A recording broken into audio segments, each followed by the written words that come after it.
पालघर जिल्ह्यातील दापचरी येथे प्रस्तावित आंतरराष्ट्रीय कृषी बाजार प्रकल्पाच्या जागेची पाहणी पणन मंत्री जयकुमार रावल यांनी केली.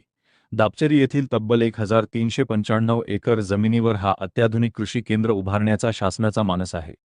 फ्रान्समधील प्रसिद्ध रुंगीस मार्केटच्या धर्तीवर विकसित होणारा हा प्रकल्प महाराष्ट्रासह देशभरातील शेतकऱ्यांना जागतिक बाजारपेठेशी थेट जोडणारा महत्त्वाकांक्षी प्रकल्प ठरणार असल्याचे मंत्री जयकुमार रावल यांनी सांगितले. या बाजारपेठेत फळे, भाजीपाला, फुले, धान्य, कडधान्ये, मासे आणि दुग्धजन्य पदार्थांसाठी अत्याधुनिक बाजारपेठ, प्रक्रिया केंद्र, पॅकिंग, कोल्ड स्टोरेज, साठवणूक आणि निर्यात सुविधा उपलब्ध करून देण्यात येणार आहेत.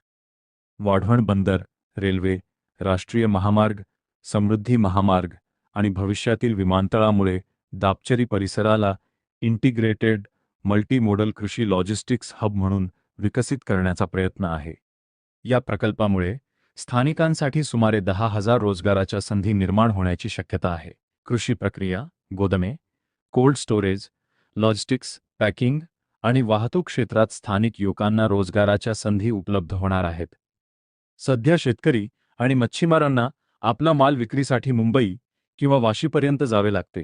मात्र हा प्रकल्प उभारल्यानंतर स्थानिक पातळीवरच मोठी बाजारपेठ उपलब्ध होणार असून वाहतूक खर्च कमी होण्यासोबतच शेतमाला चांगला दर मिळण्याची अपेक्षा आहे.